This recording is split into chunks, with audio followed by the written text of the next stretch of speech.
Hello everyone, आपका हमारे इस चैनल में स्वागत है। जैसा कि आपको पता है कि हमने इस चैनल के माध्यम से एमपी बोर्ड क्लास 12 इंग्लिश की एक सीरीज़ शुरू की है, जिसमें आज हम lesson second of friend who came from the sky को कवर करने जा रहे हैं।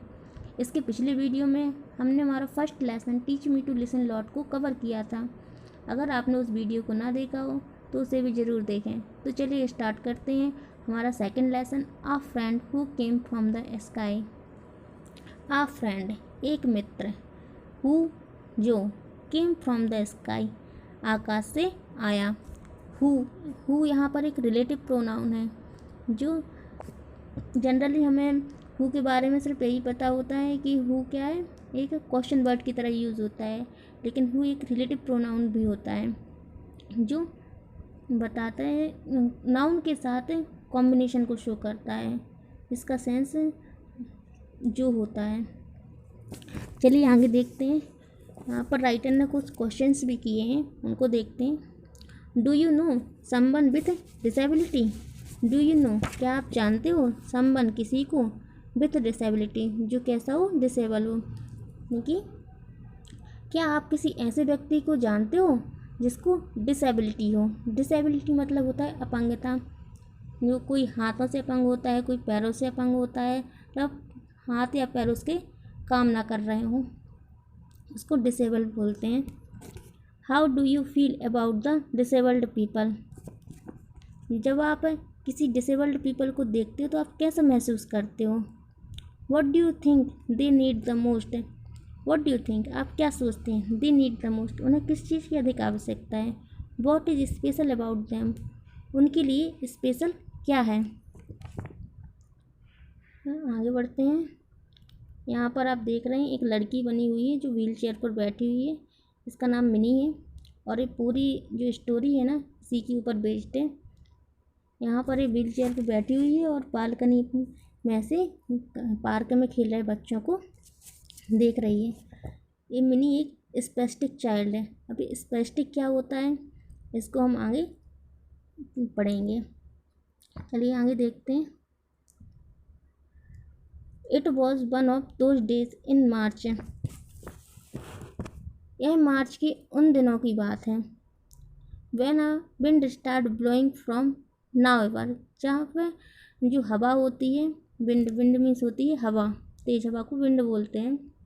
ब्लो मीन्स बहना और स्टार्ट मीन्स शुरू हो जाती है। जब जो हवा है वो कहीं से बहना स्टार्ट हो जाती है। Ending in a thunder storm और आंधी तूफान के साथ समाप्त होती है। अ कूल ब्रिज एक है शीतल हवा। A cool bridge, bridge means होती है, देखो ब्रिज के ऊपर फर्स्ट पॉइंट लिखा हुआ है। तो चलिए पहले इसको देखते हैं। ब्रिज जो एक नाउन की तरह एक वर्ड यूज़ हुआ है। अ लाइट विंड एक हल्की हवा। ब्रीज आपने सुना भी होगा, एक साबुन भी आता है ब्रीज, जिसका मतलब क्या होता है, एक हल्की हवा, ठंडक देने वाली हवा। Had been blowing since afternoon बह रही है। ब्लो मीन्स होता है बहना या चलना। दोपहर से एक ठंडी हवा चल रही थी।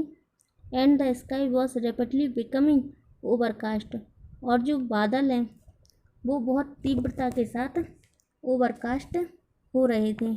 ओवरकास्ट मीन्स होता है बादलों से भर जाना। जो आकाश था वो बादलों से पूरी तरीके से भर रहा था। देयर वर सडन क्रैक्स अचानक क्रैक्स की आवाज़ सुनाई दी। क्रैक्स क्या होता है, सेकंड पॉइंट पर देखते हैं। क्रैक्स का मतलब होता है यहाँ पर अ साउंड, एक प्रकार का साउंड है। For example that sometimes made by a door when it opens or shut or by a wooden floor when you step on it। और जो क्रैक है वो क्रैक का मतलब क्या होता है, समटाइम्स मेड अ डोर वे एक दरवाजे से को जब बंद या खोलते हैं या बंद करते हैं तो जो एक आवाज़ सुनाई देती है उसको क्रैक बोलते हैं। और जो लकड़ी होती है तो लकड़ी पर जब हम चलते हैं तो उसके चलने में एक साउंड सुनाई देता है, तो उसको के लिए भी क्रैक वर्ड का यूज़ करते हैं। तो यहाँ पर क्रैक का वर्ड यूज़ कैसे हुआ है, एक क्रैक की आवाज़ सुनाई देती है एज जैसे कि little branch of trees broke in the strong breeze and fall. अब क्रैक्स की आवाज़ यहाँ पर इस तरीके से आती है जैसे कि किसी लकड़ी का जो पेड़ की टहनियाँ हैं वो टूट गई हूँ। इसकी वजह से टूट गई, स्ट्रॉन्ग ब्रीज तेज हवा की वजह से टूट गई हूँ और गिर गई हूँ। The air was full of last year leaves. जो हवा है वो पूरी तरीके से पिछले साल की पत्तियों से भरी हुई है। जो पिछले साल की जो लीव्स होती हैं ना, उनकी पत्तियाँ होती हैं, उनसे पूरी तरीके से हवा भरी हुई फील हो रही थी। Mini sat in her wheel chair. जो मिनी है जिसके ऊपर पूरी एक कहानी बेस्ड है, अब वो उसकी बात की जा रही है। Mini sat in her wheel chair. Mini किस पर बैठी है? अपनी व्हील चेयर पर बैठी हुई है। In the balcony of their first floor flat. Balcony में फर्स्ट फ्लोर के फ्लैट के फर्स्ट फ्लोर पर वह बैठी हुई है। And watch the children playing in the park outside. और क्या कर रही है? एंड वॉच देख रही है द चिल्ड्रन बच्चों को प्लेइंग इन द पार्क में खेलते हुए आउटसाइड बाहर पार्क में बच्चों को खेलते हुए देख रही है।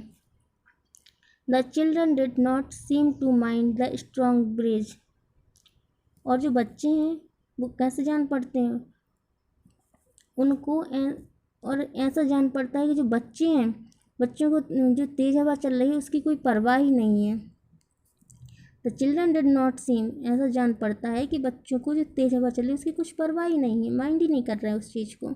और द येलो लीव्स ऑफ नीम, और जो नीम की पीले कलर की पत्तियाँ हैं, फॉलिंग ऑन देयर हेड्स, उनके सिर पर गिर रही हैं। दे वर इंगोज्ड इन देयर वॉल गेम। वो इस तरीके से इंग्रॉस हैं, इस तरीके से अपने गेम में इंग्रॉस हैं कि उनको जो पत्तियां भी गिर रही हैं उसकी भी कोई परवाह नहीं है।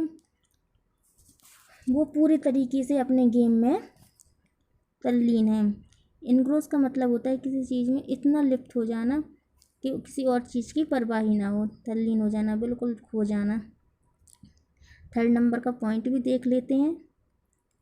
So interested or involving in something that you give it all your attention। वही है ना, पूरे तरीके से अटेंशन करके वो अपने गेम में लिप्त हैं। मिनी कम इनसाइड, मिनी अंदर आओ, called her mother from the kitchen. उसकी माँ ने, मिनी की माँ ने किचन से उसको आवाज़ दी कि मिनी अंदर आओ। जस्ट अ मिनट मम्मी, एक मिनट मम्मी, सैड मिनी इन हर क्वेवरिंग। मिनी ने कहा, क्वेवरिंग वॉइस में मिनी ने कहा। क्वेवरिंग क्या होता है? फोर्थ नंबर पर अनस्टेडी वॉइस, कपकपाती हुई आवाज़ होती है। Usually because a person nervous और अफ्रेड। जब व्यक्ति कैसा होता है? डरा हुआ होता है और नर्वस होता है, तो उसके जो कपकपी सी आवाज़ निकलती है, उस आवाज़ के साथ उसने क्या कहा? एक मिनट मम्मी, भी आते हैं। Steering forward the wheel chair to look at the game below. Wheel chair को आगे बढ़ाते हुए और गेम को क्लोजली देखने का वह प्रयास करती है। तो अब उसने क्या किया कि अपनी व्हील चेयर को आगे बढ़ाया और गेम को और क्लोजली देखने का प्रयास वह करने लगी। आगे बढ़ते हैं।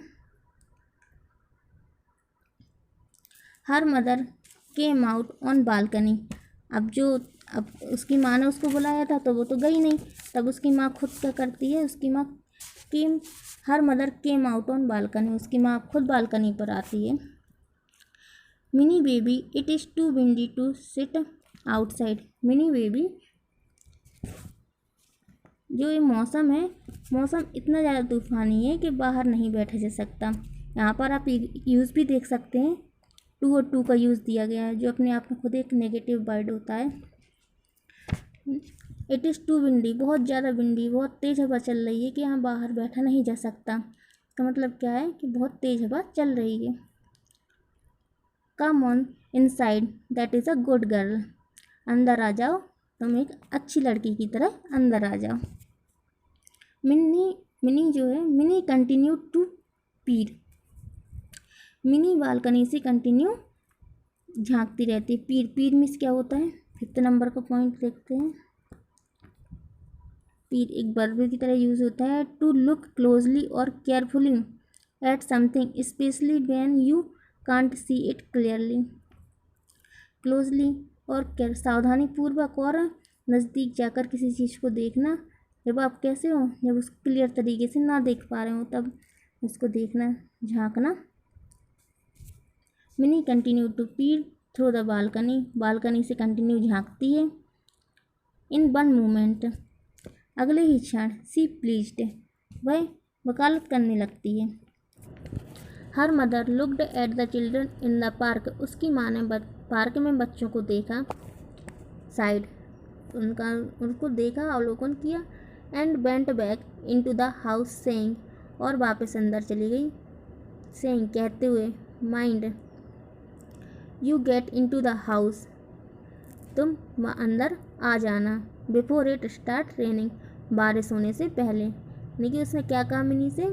बारिश होने स्टार्ट होने से पहले तुम अंदर आ जाना। I don't want you to get wet, मैं नहीं चाहती कि तुम भीग जाओ। अब आगे देखते हैं। Mini was 12 year old and spastic, Mini एक 12 साल की लड़की है जो कैसी स्पेस्टिक है। मैंने स्टार्टिंग में भी आप लोगों को स्पेस्टिक बोला था कि मिनी एक स्पेस्टिक लड़की है, लेकिन ये नहीं बताया था कि स्पेस्टिक होता क्या है। अब यहाँ हमें पता चलेगा कि स्पेस्टिक एक्चुअल में क्या है। Spastic is a person, spastic एक ऐसा व्यक्ति होता है who has no control over his hands and leg from birth, जिसका जन्म से ही अपने हाथों और पैरों पर कंट्रोल नहीं होता, ऐसे व्यक्ति को स्पेस्टिक कहा जाता है। Mini could not walk, mini चल नहीं सकती थी। और बटन अप हर सेट, और अपने सेट के बटन भी नहीं लगा सकती थी। बट शी वॉज क्रॉल, लेकिन वो कैसे थी, क्या कर सकती थी? क्रॉल कर सकती थी। क्रॉल मीन्स क्या होता है? अपनी कोहनियों के बल चलना। घसीट के जो लोग, जिसको हाथों पैरों पर कंट्रोल नहीं होता, तो वो क्या करते हैं? घसीट घसीट कर चलते हैं। तो वो जो मिनी है वो ऐसा कर सकती थी। आगे देखते हैं। And had learn to use her hand to brush her teeth, और उसने क्या सीख लिया था? उसने सीख लिया था ब्रश करना, वह अपने हाथों से ब्रश कर सकती थी। To brush her teeth and use a spoon to eat, और अपने खाने के लिए चम्मच का यूज़ कर सकती थी, वह चम्मच से खा सकती थी। She could also manoeuvre her wheel chair, वह अपने जो उसकी व्हील चेयर थी उसको मैन्यूवर कर सकती थी। मैन्यूवर का मतलब होता है कि कुछ हाथ और पैरों से काम करना होता है। मैन्यूवर अपने केवल वो अपनी व्हील चेयर को ही आगे पीछे करने का काम कर सकती थी। She went to a special school, special school जाती थी। वेयर, अब यहाँ पर एक देखो यूज़, वेयर का यूज़ हुआ है। वेयर का मतलब होता है जहाँ। यह भी एक रिलेटिव प्रोनाउन है। हमने स्टार्टिंग में आपको हु बताया था, उसको भी एक रिलेटिव प्रोनाउन बताया था। यहाँ पर वेयर जो भी एक रिलेटिव प्रोनाउन है, जिसका मतलब होता है जहाँ से। यहाँ सी वॉज टॉट एक्सरसाइजेज, जहाँ पर वह एक्सरसाइज सीखती थी। एंड अंडरवेंट स्पीच थेरेपी, इसके साथ ही क्या करती थी? अंडरवेंट स्पीच थेरेपी को भी सीखती थी। As well as learn the usual subject like other children, जैसे कि स्कूल में बच्चों को सामान्य सब्जेक्ट सिखाए जाते थे, उसी तरीके से यहाँ पर भी जो के स्पेशल स्कूल थे ना, वहाँ पर इनको एक्सरसाइज और अंडरवेंट स्पीच थेरेपी सिखाई जाती थी। इसके आगे अब हम अपने नेक्स्ट वीडियो में पढ़ेंगे। तो मिलते हैं अपने नेक्स्ट वीडियो में पार्ट 2 के साथ। तब तक हंसते रहिए, मुस्कुराते रहिए और हमारे चैनल के साथ जुड़े रहिए। और अगर अभी तक आपने हमारे चैनल को सब्सक्राइब ना किया हो तो सब्सक्राइब कीजिए, और हाँ, लाइक और शेयर करना ना भूलें। Okay then, bye bye everyone, thanks for watching.